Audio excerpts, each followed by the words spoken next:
the ice advice, a little puck talk on the first Friday of March with Donnie Rightside and myself, Ben Stevens. Now, DRS, a hockey guy. During the Stadium Series 2 weekends ago, DRS, a perfect 2-4-2, a perfect betting clip around the National Hockey League. So DRS will get you set for this weekend in the NHL. But thankfully, it is not just us. Kasey Hudson joins us here on this Friday on the early line as well. The real brilliance in hockey comes from the mind of Kasey Hudson. We appreciate her time here on the SportsGrid Network once again. Hi, guys. I know Donnie's psyched to talk about some Flyers hockey. Finally, some good things going in Philly. Come on. 3-game slate, triple header on this Friday. We're getting into the Flyers in just a little bit. But, Kasey, before we get there, and Donnie can ask you why the Flyers will pull off the upset in the nation's capital, let's look back on a huge Thursday around the NHL. Reigning Stanley Cup champs, the Vegas Golden Knights, on the road in Boston against the Bruins, who had a historic regular season a year ago, won the President's Trophy, fell to the President's Trophy curse, but one of the best teams in the NHL this year once again. The Bees win 5-4 at home inside TD Garden. What do you make of these two teams as the Stanley Cup postseason approaches? Yeah, a much-needed win for the Bruins, first and foremost, because we've seen them force almost every game into overtime and not be able to really capitalize on staying in those games and pull off those overtime wins. I know a lot of Bruins fans have been extremely frustrated as of late, so beating the reigning Stanley Cup champions and kind of exposing some of their weaknesses was tremendous, but it's not a good thing to gain a massive 3-0 lead in the first period and give that up and let a team almost come back in. That's the theme of the Bruins right now, and they won't get away with that in the playoffs. But they've got a really fast attacking offense. As long as they're not getting messy with the puck, then they have a chance to continue to command the ice. But their problem is that when they have these great passing sequences, they're not able to contain those rebounds, and that's where other teams tend to jump back in and gain momentum in games.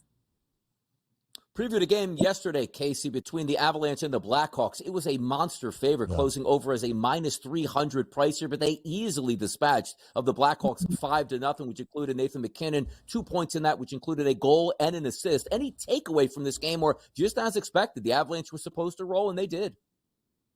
Yeah, the Avalanche, actually, I'm going to have to give them their roses. I think the last couple of times I've had a chance to chat with you guys, I haven't really been a fan of theirs, but they pulled off some tremendous wins versus the top teams over in the West there. They were able to pull off a win versus the Stars and the Canucks.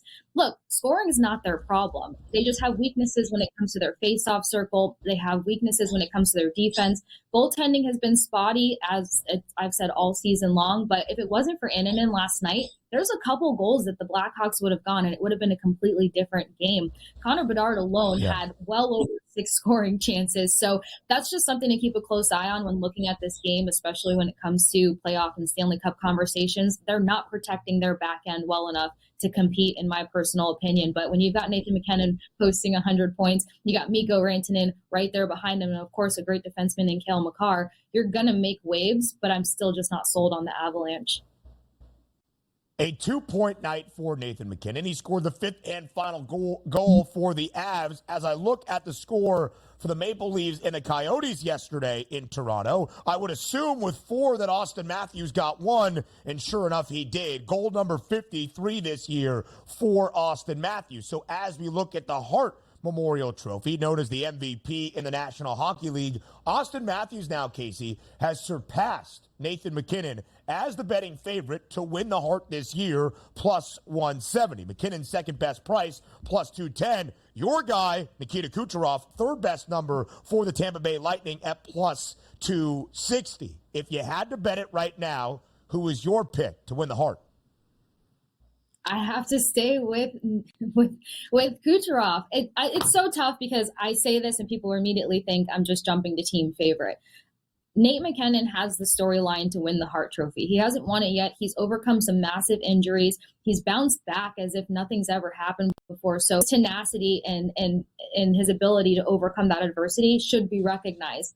Also, though, as I've mentioned, he has Mikko Rantanen to help set him up and be a great supporting cast. He's got other guys on the team. Ross Bolton's been tremendous. Miles Wood has been tremendous. The margin between his performance and the next guy up isn't that far off.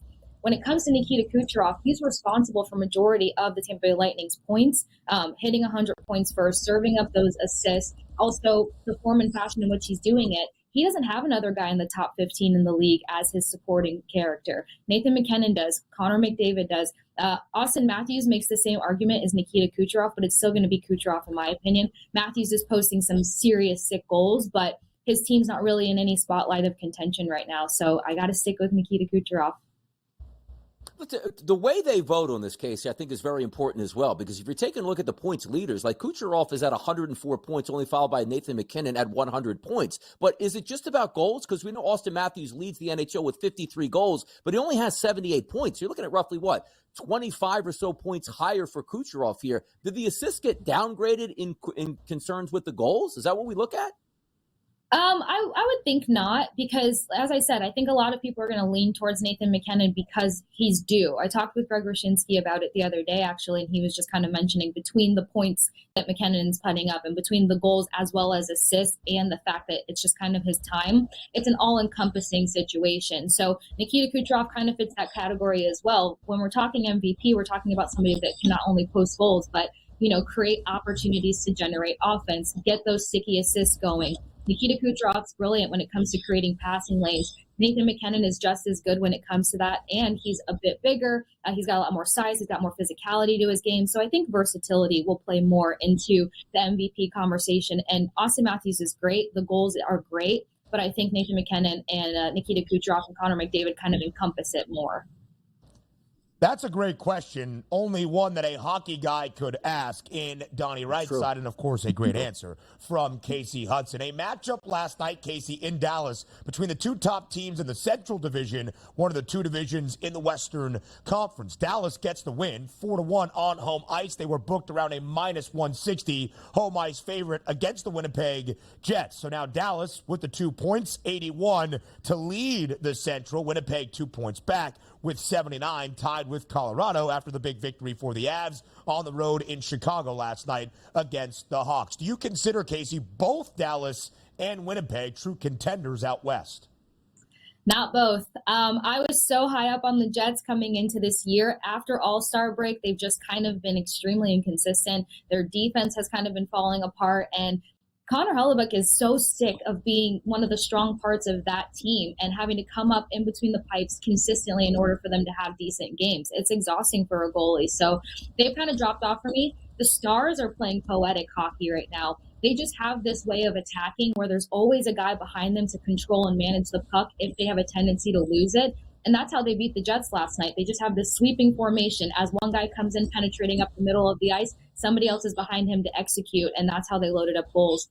Great veteran presence there. I noticed that was a similar recipe with the Tampa Bay Lightning, just enough veterans that are still close enough to the young guys that are making an impact. Great performance last night by Logan. Wyatt Johnson, great performance. Jamie Benn coming to life. You got so many pieces there, and you have scoring depth. Their biggest asset is going to be making sure that Ottinger can show up for them as a goaltender so that they can continue to push through and prevail into playoffs. Now, listen, I know the standard is normally I ask the final question if we get under a minute, but Donnie Wright's side, the Flyers, one of 6 teams in action tonight. The floor is yours, my friend. Some are saying here, Kasey, the game of the year, maybe the game of the decade tonight in the nation's capital. Those Philadelphia Flyers taking on the Washington Capitals as a slight favorite for the game of the year analysis. Who takes this game, Flyers or Capitals? I'm edging the Flyers. They've got the better defense. They're starting to run more than 2 goals per game. And the Capitals are still kind of trying to find ways to score between the shots on goal that Tippett puts up, between Konecny, between that defense, Sealer and Walker. They've just got all the components to top this off. Yep, makes sense. That's how you break down a game. The game of the decade in 20 seconds. Kasey, thank you. More on the early line up next.